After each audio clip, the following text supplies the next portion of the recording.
Again, good morning, everyone. Thank you for coming. It's been a busy weekend for our community. For me, yesterday in the morning, we had a workshop, 3-hour workshop entitled "To Be in the World and Not of the World." It was specifically oriented toward our lives as lay people, our lives as householders, our lives fully entwined in the world of all types of relationships, personal, interpersonal, work, community, society, and the challenge of how can I live in this world the way it is, with equanimity, peaceful mind, open-heartedness, and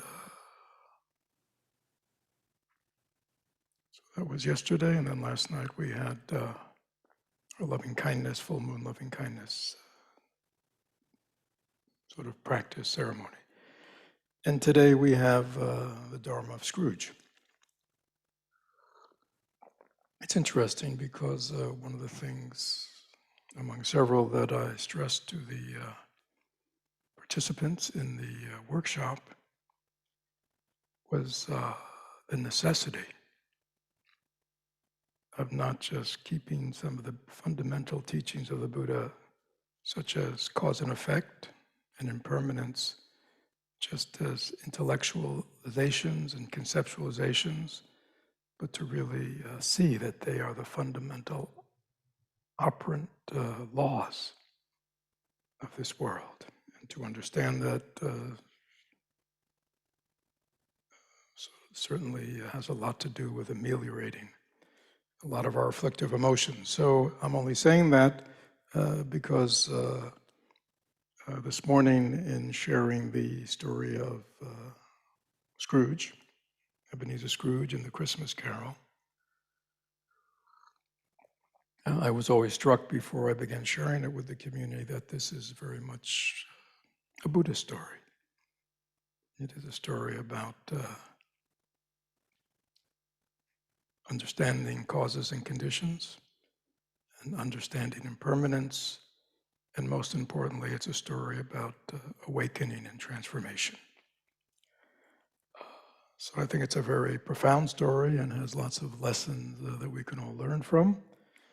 I realize I've been doing this for quite a number of years now, before Christmas, as well as most people are familiar with the story, having seen the various, I probably so many different versions of it, or read the book. So I think one of the gifts of our practice of learning to live in the present moment and not carry around the past is that even though we might have heard things many times, if we approach the moment totally fresh and open, it's as if we've never heard it, or this is the first time. So this is always our challenge in this life.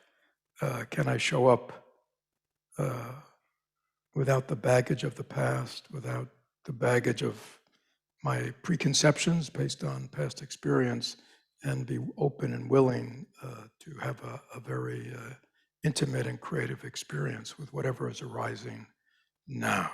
That's whether it's the Christmas Carol or whether it's people, situations, life, work. In truth, everything is always new and fresh.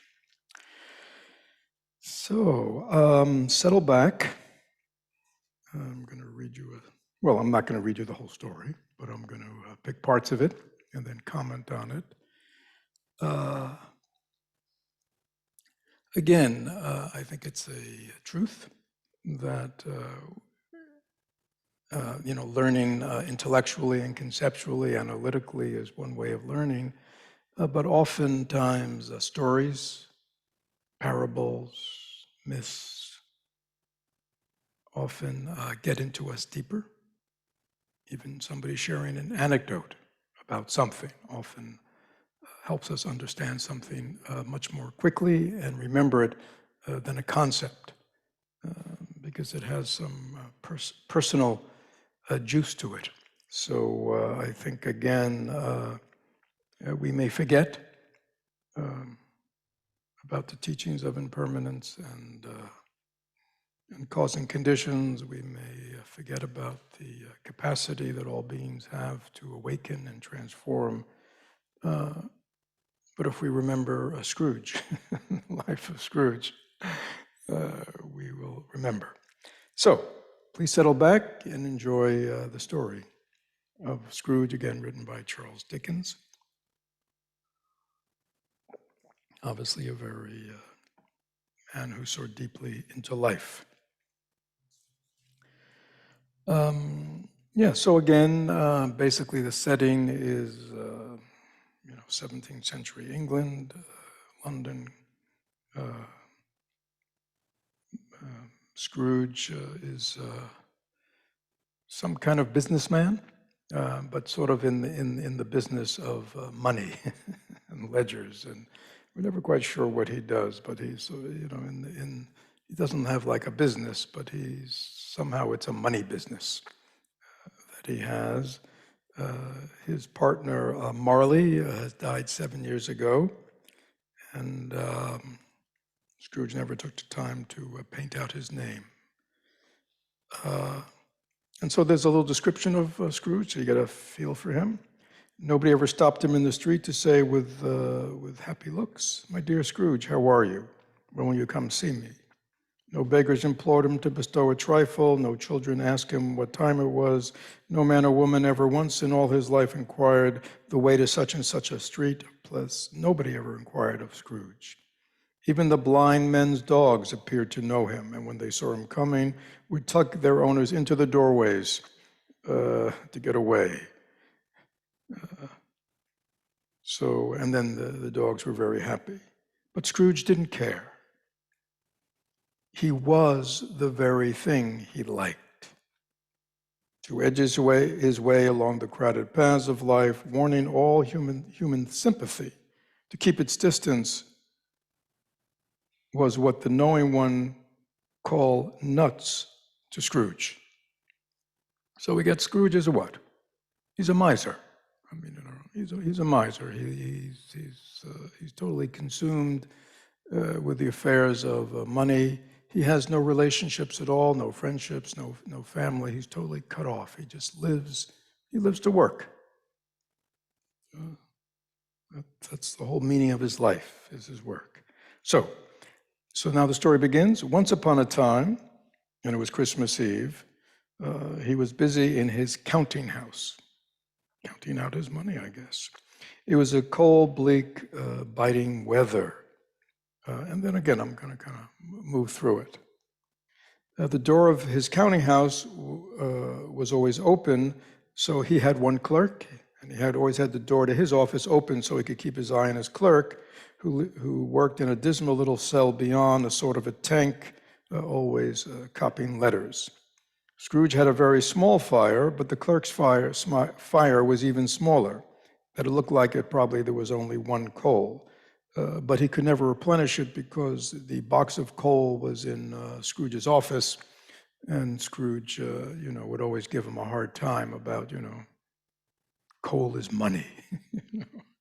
I don't pay you to be warm. So, I mean, you get a sense. So this poor guy, there's actually a scene where he kind of warms his hand over the candle that's kind of lighting up the office.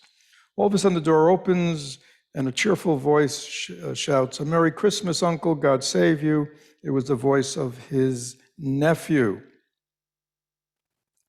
And Scrooge says what he's most probably well known for. He says, "Bah, humbug."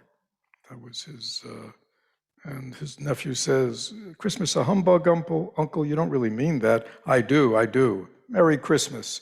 What right have you to be merry? What reason have you to be merry? You're poor enough. Another inkling of what Scrooge is about. What right have the poor to be happy or to celebrate anything, right? Their poverty should always be a damper to anything, and all they should think about is advancing themselves out of poverty, but never to enjoy life at all. And so he says, "You're poor enough. But come on, Uncle, what right have you to be so dismal like the way you are? So morose? You're rich enough." It's a good retort. Uh, uh, so again, Scrooge says, bah humbug. And the nephew says, don't be cross, uncle. What else can I be when I live in such a world of fools as this? Merry Christmas. Fie on Merry Christmas. What's Christmas time to you but a time for paying bills without money? A time for finding yourself a year older but not an hour richer, a time for balancing your books and having every item in them through a round dozen a month debt against you, like, you're just in debt. If I could work my will, every idiot who goes about with Merry Christmas on their lips should be boiled in his own pudding and buried with a stake of holly through his heart. So, he should. So, so there's nothing sort of passive about, he's a strong advocate for his position in life, right? So, and again, Scrooge is very much an extreme portrait, but I think, Dickens as an author is making a point here. He's pointing to a type of human being, or perhaps a type within ourselves. And so his nephew says,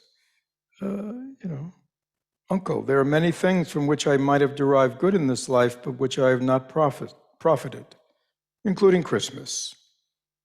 But I'm sure that I've always thought that, beside the religious tones of Christmas, that Christmas is a good time, a kind, forgiving, charitable, pleasant time. The only time that I know of when men and women seem by one consent to open up their shut-up hearts freely and to think of people below them as if they really were fellow passengers to the grave, and not another race of creatures bound on other journeys. And Uncle, even though it's never put a scrap of gold in my pocket, I believe Christmas has done me good, will do me good, and I say God bless it. So, yeah. So it's interesting. He says, and yet, whatever Christmas is about, it seems to be a time of year where, perhaps all too briefly, human beings open up their vision.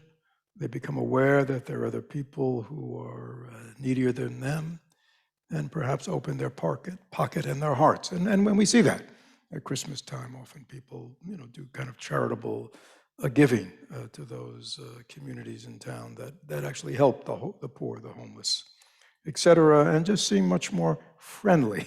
I don't know if it's still that way, but it sort of used to be that way. People much more open. And then, the son, the nephew leaves his uncle, he invites him to Christmas dinner. Scrooge kind of does bah humbug as if he'd ever come to a Christmas dinner. And then as the nephew goes out, two portly gentlemen come in and say, Scrooge and Marley, I believe. Who am I talking to, Mr. Scrooge or Mr. Marley? Scrooge says Mr. Marley has been dead for 7 years. And they say, we have no doubt that his liberality will be continued by his surviving partner. So obviously, these are two men who are obviously taking a subscription for charity, Okay. At this festive time of the year, Mr. Scrooge, it is more than usually desirable that we should make some slight provision for the poor and destitute who suffer greatly at the present time. Many thousands are in want of common necessity. Hundreds of thousands are in want of common comforts, right? And we could certainly amplify that today, putting that in the millions, if not more. Scrooge's answer: are there no prisons? Very interesting. Even though debtors' prisons are no longer, and yet certainly many poor people are in prison, end up in prison. And so Scrooge says, yeah, aren't there any prisons, to hold these people? And the gentlemen say, plenty of prisons. And the workhouses. So in those days, poor people were sent to workhouses where they had to work. Are they still around? They are. I wish they weren't. And are the poor laws still in vigor? Yes, they are, very busy. Oh, I was afraid from what you said that something had occurred to stop their useful course. I'm very glad to hear that. right? So that's obviously his way of dealing with the difficulties of people being poor, is prisons, workhouses, kinds of punitive kinds of things. And then we go. We know that culture is still alive in our modern time. Under the impression that they scarcely furnish Christian cheer of mind and body to the multitude, a few of us are endeavoring to raise funds to buy the poor some meat and drink and a means of warmth at this time of years. What can I put you down for? Obviously, this man has not figured out who he's dealing with yet. Scrooge replies, nothing. This man, still not getting it, says, oh, I get it. You want to be anonymous. Scrooge says, no, I want to be left alone since you ask me. I don't make merry myself at Christmas, and I can't afford to make idle people merry. I help to support all the establishments I mentioned. That's enough, and those who are badly off must go there. And he says, but many people would rather die than go there. Well, if they'd rather die, they'd better do it. Decrease the surplus population, which was a term at that time for certain sectors of the society. They were like surplus. Surplus meaning what? Not needed. Well, he says, it's, all of this is none of my business. It's enough of a man to understand his own business and not interfere with other people's. Mine occupies me constantly. Good afternoon, gentlemen. So everybody kind of get a sense of who we're dealing with here. And so I'll just skip ahead. Basically, we see him going home. On his way home, he has this funny experience where when he gets to his door, the knocker on the door all of a sudden transforms into his Marley's face, his business partner face. That kind of shakes him up a little bit, but not enough. He goes in, but he's a little bit worried. Gets up, goes to bed. It's a dark, cold, dreary house he lives in. And he's just getting ready for bed, and all of a sudden, bells start ringing, and he hears sounds on the steps. He's a little concerned, and all of a sudden, the door to his room's open. And there he sees a ghost, Marley's ghost. The same face, the same Marley in his pigtail, waistcoats, tights, and boots. It looked just like him. Of course, he was ghostly. And the only very thing interesting, besides he did have this ghostly, terrible look about him, was he had a chain around him. It was made of cash boxes, keys, padlocks, ledgers, deeds, and heavy purses wrought in steel. So I think you get the point. And then they have some dialogue, like Scrooge's like, what are you doing here? Do you believe in me? Scrooge kind of is saying, I must have indigestion or something, you're some kind of apparition, you really can't be real. And Marley just kind of lets out a blood-curdling screams and starts shaking his chains. And Scrooge falls upon his knees. Mercy, dreadful apparition, why do you trouble me? Man of worldly mind, do you believe in me now or not? I do. I must, but why do spirits walk the earth? And why have you come to me? And Marley says, it is required of every human being that the spirit within them should walk abroad among his fellow beings, travel far and wide. Right? But if that spirit does not go forth in life, it is condemned to do so after death. Okay, so I think you all get that, right? He's saying, this is the karmic retribution, so to speak. If during one's life one has not been willing to look around at the fellow beings who are walking this life, journeying in this life with us, right? And to see them and to be aware of their condition. If that is not a case, because we're so singularly focused just on ourself and our own endeavors, and we do not have any kind of sense of interconnection, with the rest of humanity in the world, if we don't do that, we'll have to do that as ghosts, wander about. And Scrooge says, now he's trembling.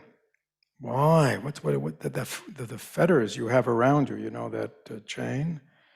And then again, this is he says, the ghost says, I wear the chain I forged in life. I made it link by link, yard by yard. I girded it of my own free will. Of my own free will, I wore it. Is its pattern strange to you? So this is, again, this is karma. We all create our own karma through the actions of our body, speech, and mind. I'm talking now in Buddhist language, but he says, yeah, this chain wasn't put upon me. This is the chain I forged in life through my own actions, right? So this is very profound. We often,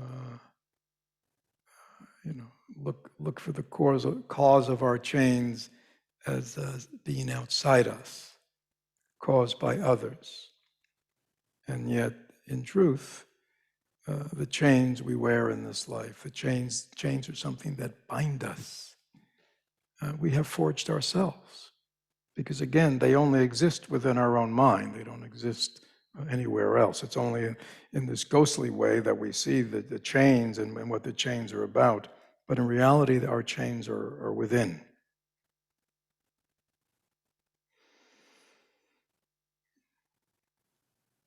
Is pattern strange to you? Scrooge trembled.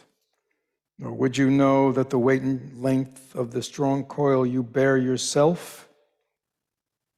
Would you want to know? He's saying, while you're still alive, the chain that's around you. It is full and heavy and as long as this one. And it was 7 Christmases ago when I died. And you know what? Ever since then, you've been laboring on it. It is now quite ponderous. Scrooge is now trembling and says, Jacob, it sort of says, Jacob, can't you say anything nice to me, any comforting to me? You're scaring me. Is really what's going. And then after this dialogue, he says, again, very famous, he says, but Jacob, because Jacob's, saying about this miserable existence he's had for 7 years, just wandering, in this heavy chain, and Scrooge is going, because he can't quite understand why this painful, existence. And he says, but Jacob, you were always a good man of business. Like you were always a good man of business. Business, cried the ghost, wringing its hands. Mankind, humankind, was my business. The common welfare was my business. Charity, mercy, forbearance, benevolence, these were my business. The dealings of my trade were but a drop of water in the comprehensive ocean of my business. I think that's very clear, isn't it? And again, it puts our life back in perspective, because oftentimes our perspective in life becomes very narrow. All of us get caught up in the minutia of our life, our work, our careers, you know what I'm saying? In our to-do lists. And here we find, Marley, obviously the voice of Dickens, saying, no. Our business as human beings is to take care of one another, to be kind to one another, to be compassionate of one another, to be benevolent. This is the true business of a human being. So, very wonderful.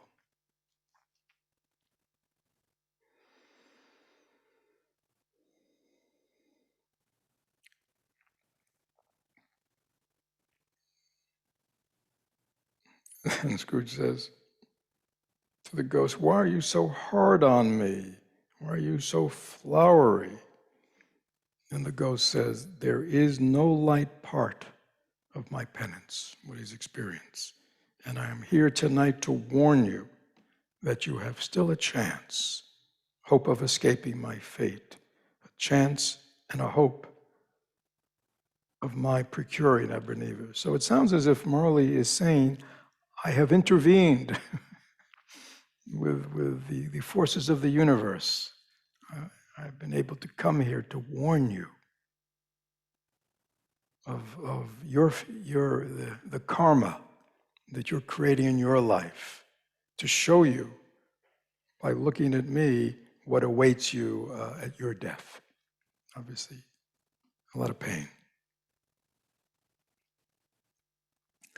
And he kind of gives him a heads up that he'll be visited by three spirits in the evening, and that Marley should pay attention to them. And then he kind of backs out the window. And it's very interesting because he then says, so Marley kind of, he's a ghost. He goes, out the window, but doesn't open the window. Just goes out, Scrooge goes over, opens the window, and he looks out, and he's surprised because in the air there are all these confused noises, incoherent sounds of lamentation, regret, wailings of inexpressible sorrowful and self-accusatory. It's like a morning dirge out there. He looks out, and the air was filled with phantoms, wandering this way and that, moaning as they went. Every one of them wore similar chains to Marley's ghost.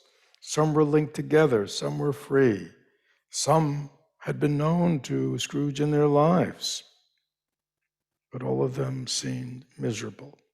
So again, he's just amplifying that Marley's not the only one experiencing this result of becoming a ghost of their own creation and forced to wander. And of course, one of the things they said here is, one of the downfalls of being a ghost is you can't do anything about it.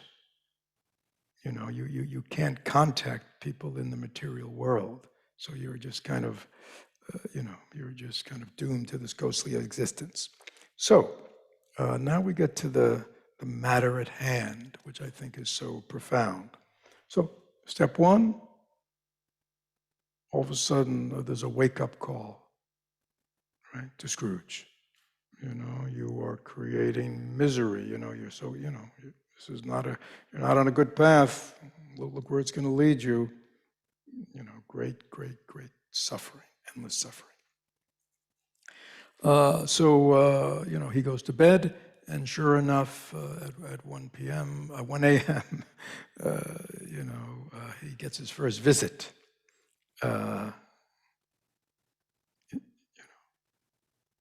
The room lights up. Strange figure, like a child, yet not so like a child as like an old man, viewed through some supernatural medium, which gave the person an appearance of there, but not there, and yet sort of being of a childlike proportion.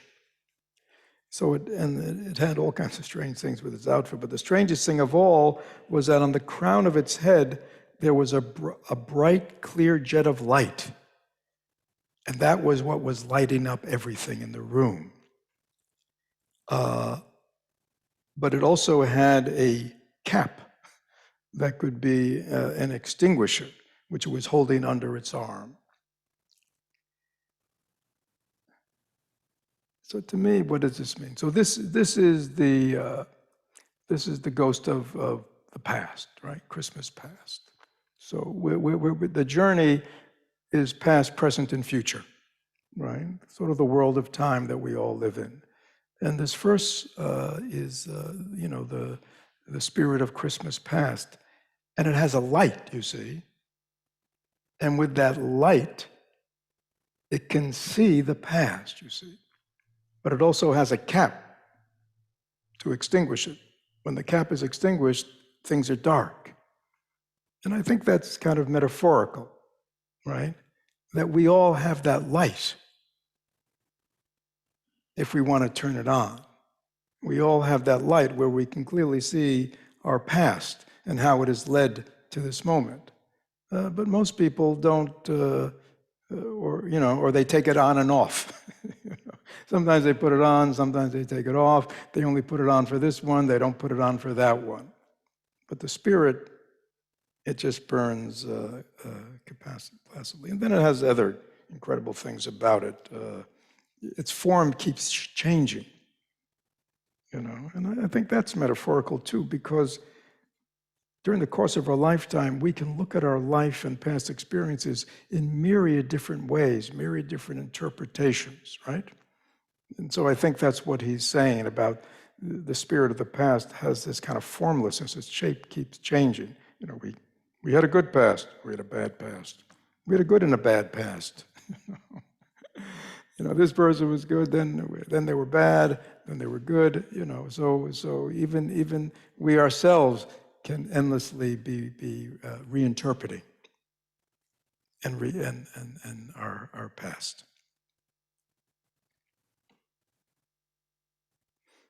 And then there's a little dialogue where Scrooge, says, could you put that cap on that light? It's kind of bright.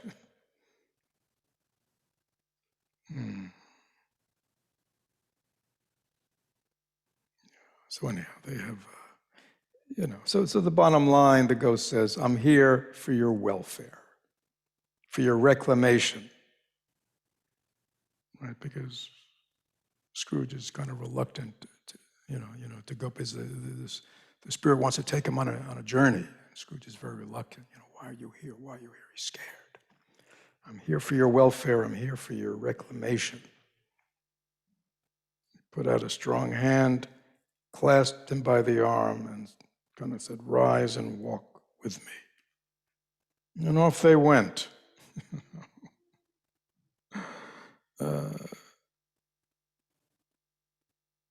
Out into the night, flying. And Scrooge is going, but it's cold.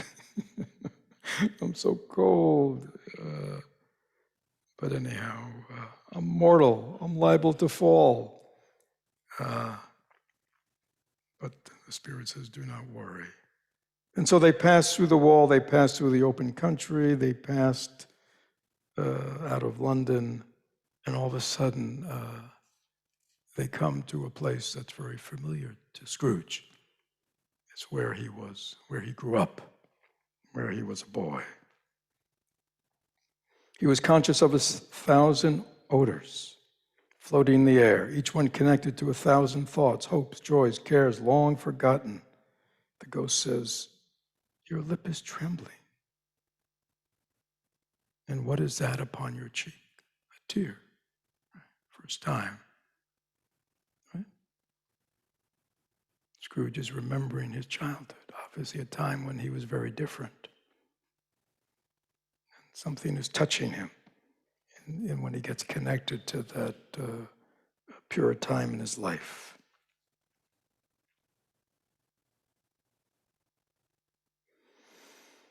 And they walk along, and Scrooge recognizes many things. And then the ghost says a very interesting thing to him. He says, these are but shadows of the things that have been. They have no consciousness of us. Okay. So many of us have lots of memories, don't we? Lots of memories of our past. They often almost seem real to us, right? Of people and places, of ourselves. We have all kinds of memories, and he says, but these aren't real. They're just shadows. Right? Like a shadow is just a shadow of the real thing, right? So these are just shadows of things that have been. So he's also telling Scrooge, as they make this journey, you are aware of them, but they have no awareness of you. They're just shadows. They're not real. Okay? So this is very important, because many of us see our past as something real. And then he takes him to the school. I guess Scrooge was, I think his mother had died young, and his father was too painful for him to be, and sent him to a boarding school. And they see it's a Christmas Eve, school's deserted, a solitary child, neglected by her friends, is there alone. And Scrooge knew who that was, and he sobbed. Very interesting, right? He sobbed.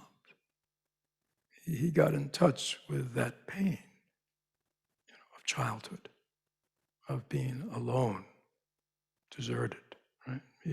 His father didn't want him to come home for Christmas. Everybody else did. And anyhow, so there's lots of stuff and memories. And Scrooge sees the little boys and all alone, and all of a sudden Scrooge sort of stops, and he says out loud, I wish, but it's too late. And the Spirit says, what are you talking about, sort of? And Scrooge says, last night there was a boy who came to my place of business and was singing Christmas carols, a poor boy, for money, and he realized nothing. There was a boy singing a Christmas carol at my door last night. I should have given him something. So you see, already Scrooge is beginning to melt. Why is he beginning to melt? He's getting in touch with himself. Right? It's really as simple as that. And then, his life goes on. And all of a sudden, the next major thing is his first employer, right? So now he's grown up. He's working in an accounting house. He's a clerk, and he's working for Fezziwig. And again, he sees him and he says, "Bless my heart, it's old Fezziwig alive again." And Scrooge is happy, because Fezziwig is not a businessman like him, right? Fezziwig is a happy man, and they see him, it's Christmas Eve, and he lets everybody off early, and he has a big party, and there's dancing, and there's singing, and there's lots of food, and Fezziwig is just the life of the party. I mean, it sounds like he's a delightful human being, and Scrooge remembers, he sees himself participating, right? So again, now he's in his late teens, early 20s, starting his life, and he sees how happy he was, and Fezziwig was like a father to him, took him under his wing, and he just saw himself. And Scrooge, says something positive, and the ghost says, what's he doing? He just spending a little money to make these silly people happy. Why should people be in gratitude? I mean, he spent a little bit of money to give a party. And Scrooge says, no, it's not small. He just spent a few pounds of money.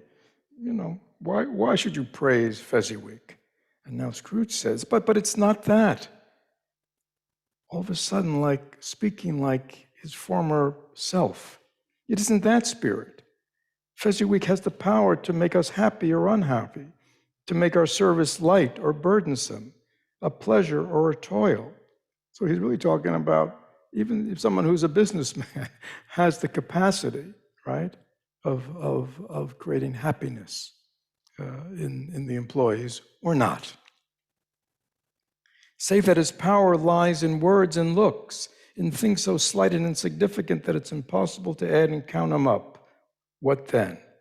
The happiness he gives is quite as great as if it cost a fortune. Right? So, continues to warm up. And then he, fast forward, he had a fiancée, and he and his fiancée are talking together.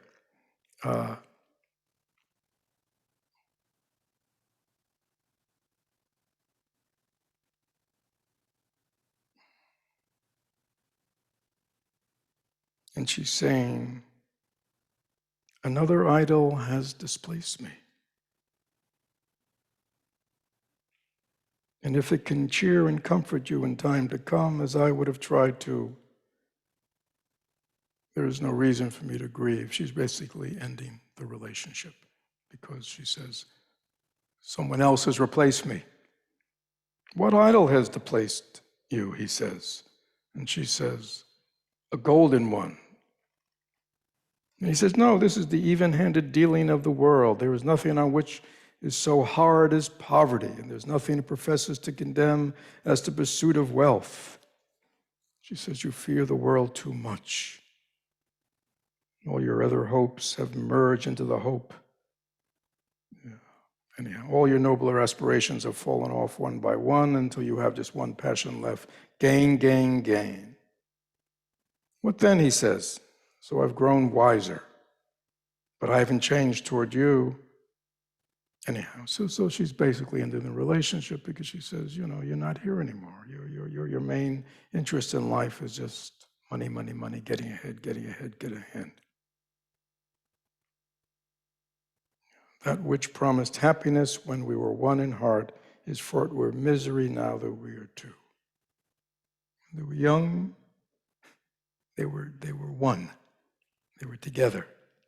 But now they've separated because his aspirations and her aspirations are different.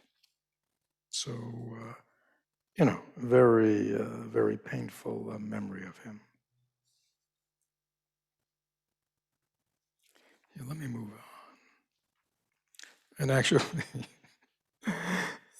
just to finish him off, he takes her to this other house, and he looks in this room, and there's his fiancée. She's now married. She has a bunch of kids. It's Christmas Eve. They're all happy, and Scrooge feels really sad. He realizes, this could have been his. Spirit, he says in a broken voice, remove me. I told you that these were the shadows of things that have been, that they are what they are. Do not blame me. I'm just showing you the truth. Remove me. I can't bear it anymore. He turned upon the ghost and seen it look upon him with a face in which some ways were stranger than he'd ever seen. Leave me. Take me back. Haunt me no longer. And they kind of struggled with each other. Scrooge was trying to, put the light back on him. But the light was brighter and brighter and brighter. And he finally was able to get the cap on top. And at that time, Scrooge pushed down with his full force, trying his best to hide the light, but it still streamed out from under it in an unbroken flood upon the ground. So, it's like he couldn't put the genie back in the bottle. He was trying to, right? But something had been shown to him, which was only causing him great pain. This is often where we begin. We have to come to terms with ourselves. We have to come to terms with our life. We have to acknowledge that the way we lived has not produced real happiness. Obviously, it's produced just a lot of pain. So he gets back into bed, very happy to find out he's back in bed, all just maybe a dream. And then he has another visit. And this is, again, I won't spend too much time here. This is the spirit of Christmas present. And if you remember, it's a big, jolly, big, jolly spirit of Christmas, and happy and big and full and, richly dressed like Father Christmas, but anyhow. And, laughing and jolly and, and it's basically he takes, again, remember, you saw how Scrooge celebrates Christmas Eve, right? Alone in his own darkness. So he takes him out into the world and he shows him all the streets, and again, if you went into the streets, you'd see again, people are shopping, people are buying food, people are preparing for the holiday, everybody's wishing everybody Merry Christmas, it's And he goes on, and actually in the writings on this, they say that it was actually this book. Before then, the English didn't really celebrate Christmas with this kind of fullness, of parties and rich foods, that it was really this ideal scene of a Victorian Christmas that Dickens wrote, then became the model for people of how they had to be on Christmas.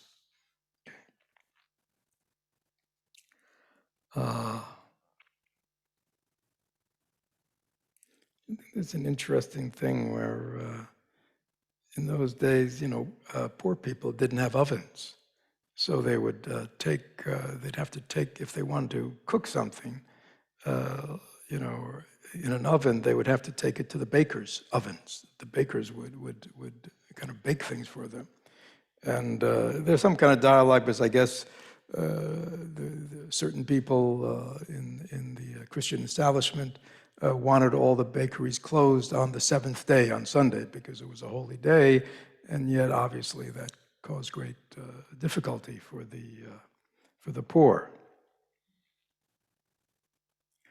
And the Spirit says something very interesting, like obviously Dickens, speaking for Dickens. There are some upon the earth of yours who lay claim to know us. He means, so like he's like the Spirit of true Christianity, and who do their deeds of passion, pride, ill will, hatred, envy, bigotry, and selfishness in our name. But they are strange to us. They are not our kith and kin. Remember that and change their doings, or attribute their doings to them and not us. And we know that today. There are many people in the name of religion, postulate all kinds of things that do harm to people, and yet they say it is the way. And then they go about, they see Bob Cratchit's, so he takes them all, the highfalutin ones, all the beautiful ones, like going down, I grew up in New York, it's like going down Fifth Avenue and seeing all the beautiful stores, and everybody's out, and everything's lit up. And then he takes them to Bob Cratchit's house, much more impoverished because of what Scrooge pays him, but yet they're happy. He's his wife, his children, they're all good to another. They're celebrating together. Of course, he sees, remember they had a son, Tiny Tim, who was obviously very sickly. And Scrooge says, with an interest he had never felt before, is Tiny Tim going to live? And the ghost says, I see a vacant seat in the chimney corner, a crutch without an owner. If these shadows remain unaltered by the future, the child will die. No, no, no, no, no. Tell me if we can get him spared. If these shadows remain unaltered by the future, none of my race will ever find him here alive. And then the Spirit, looking right at Scrooge, says, so what? Isn't it better that he die and decrease the surplus population? Remember somebody who said that not too long ago. So obviously, it's no longer a concept like the surplus population. Now the surplus population is becoming human beings, and he sees it different. Scrooge hung his head when he heard his own words thrown back at him. Man, if you be in heart, forbear that wicked cant until you've discovered what the surplus is and where it is. Will you decide who should live and who should die? It may be that in the sight of heaven you are more worthless and less fit to live than millions like this poor man's child.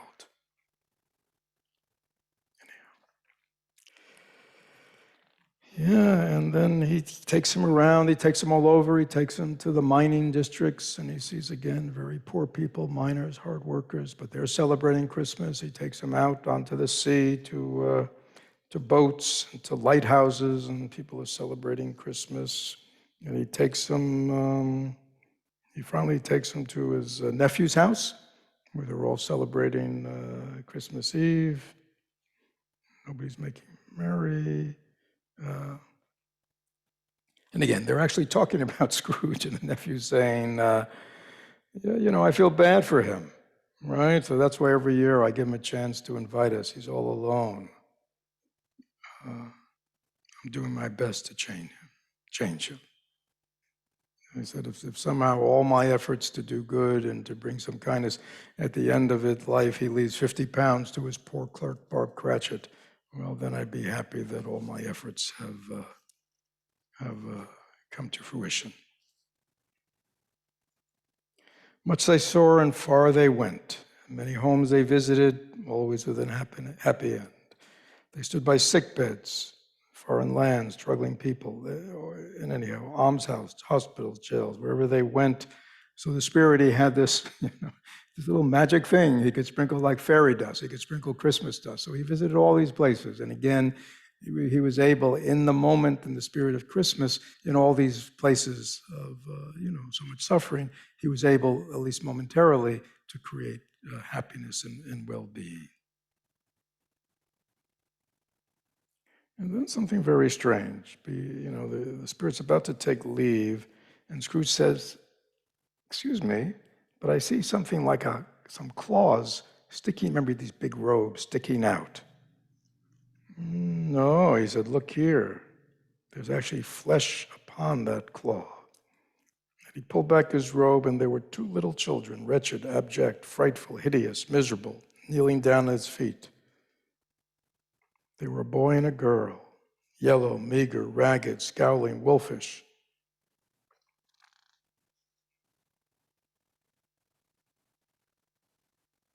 No change, no degradation, no perversion of humanity in any grade through all the mysteries of wonderful creation.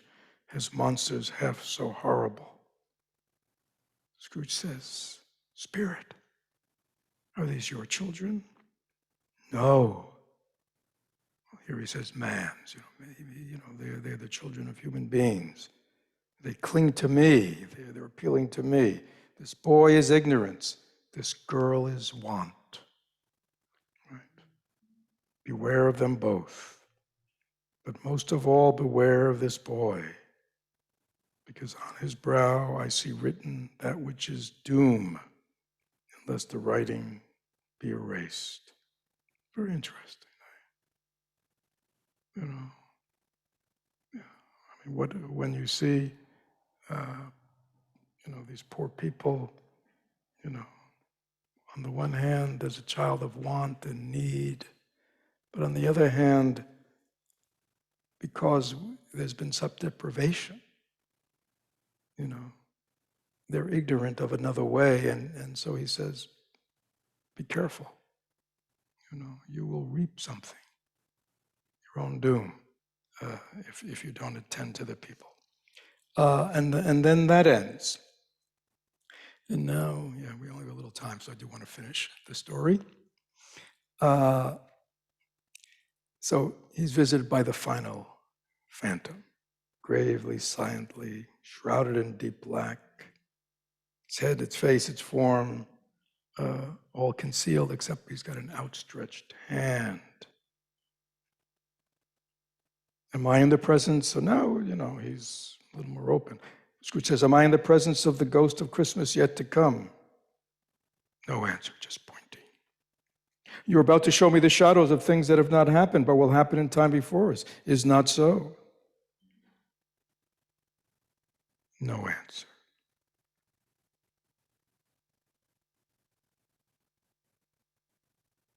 Ghosts of the future, I fear you more than any specter I have seen.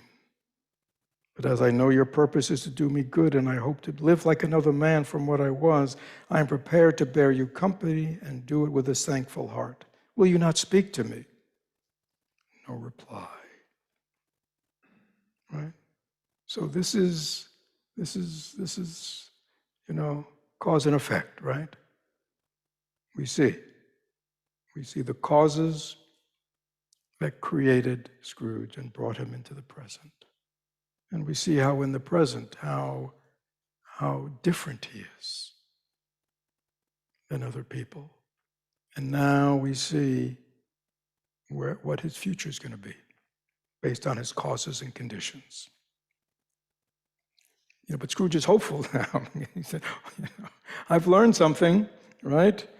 please, please, and he's kind of positive. And he says, the night is waning fast, time is precious. I know, lead on. You see how he's engaged now. And then, so this phantom spirit takes him through these various kinds of scenarios.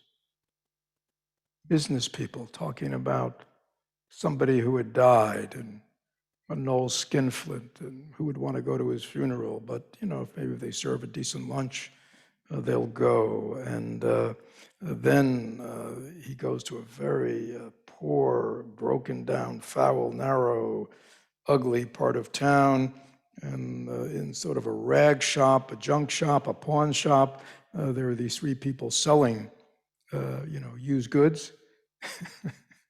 And they all kind of know each other. They all show up, and they turn out, anyhow, these are Scrooge's landlady, his cleaning lady, and the undertaker who came to get his body. And basically, they've stripped everything out of his room, off his bed, and now they're selling him. And, selling all the stuff to get some money, and talking about, this miser who died all alone. Then, he's taken to this dark, empty house there's this figure laid it out with a sheet over it, just a poor sheet. Nobody present, just alone in his room.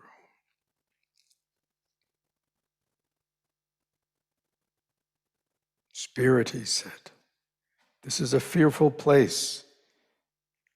In leaving it, I will leave its lesson. Trust me. Let us go. And then he says, isn't there anybody that in any way takes any consolation or any joy or any happiness, in this man's death? And the Spirit takes him to one. And it turns out these are people that were in debt to Scrooge, and they thought he was about to, foreclose on them or whatever. And they're very happy because they just found out that he died, which means, he won't be foreclosing on them anytime soon. So those are the only people who are happy for him. And again, he says, let me see some.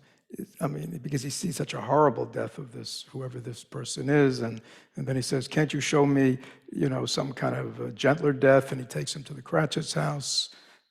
Tiny Tim has died. Everybody is very sad, but kind of sweet with each other. So he sees another kind of death. And then he takes him to, a graveyard. Points in the direction of a gravestone. Before I draw nearer to that stone to which you point, answer me one question. Are these the shadows of the things that will be, or are these the shadows of things that may be? This is very important. This is really, in terms of remember I said cause and effect and impermanence. It's like, is it fate? Because of all these causes and conditions in the past, is what's going to happen definitely going to happen? Or is it a maybe? Is there any wiggle room? Is there any chance for change? Ghost sense nothing, still pointing to the grave. Human beings, their course in life will foreshadow certain ends to which, if persevered in, they must lead. But if the courses be departed from, the ends will change. Say it's true, say it's true. Right? Which is, again, why we're here. Right? Is change possible? Can I change my life? Can I change the actions of my body, speech, and mind? Can I kind of reinvent myself? That's what Scrooge is saying, because obviously at this point he wants to reinvent himself. Spirit keeps pointing. And then Scrooge cries out, gets down on his knees, am I the person who lay upon that bed dead? Spirit just points to him, to the grave, back and forth. No. And he says, good Spirit, please intercede for me, pity me, assure me that I can change these shadows that you've shown shown me. I will alter my life. I will honor Christmas in my heart all the time. I will live in the past, the present, the future, all of them. I won't shut out the lessons you have taught me. Oh, please, sponge away my name from this stone. And he did everything he could. He kind of physically grabbed onto that hand that was pointing at the grave and struggled with him, holding on, and then disappears. And Scrooge finds that he's struggling with his bedpost. He's back in his own room. Best and happiest of all, the time before him was his own. And he says, I will live in the past, the present, and the future. The spirits of all three shall strive within me. Oh, praise, praise, praise, praise, praise. He praises Jacob Marley for having come and intervened for him. And he looks around, he realizes he's in his room. He's just unbelievable. He's had his own enlightenment experience. He's free. He's like liberated. It's like he sees total errors of ways. He sees another possibility of life. He's still alive. He can do it. And he's just deliriously happy. I'm as light as a feather, happy as an angel, merry as a schoolboy, giddy as a drunken man. You know, he's just happy. He's actually running around. Okay. I mean, he's just, and it said, and he just starts laughing. And he says, really for a man, or the comment, really for a man who'd been out of practice for so many years, his laugh was quite splendid. What does that mean? You know, potential is there for all of us. But we need to step out of our heavy karma, whatever it is that weighs us down, right? Understand it, understand how it's conditioned us, but realize we have the power to transform our life, transform our mind.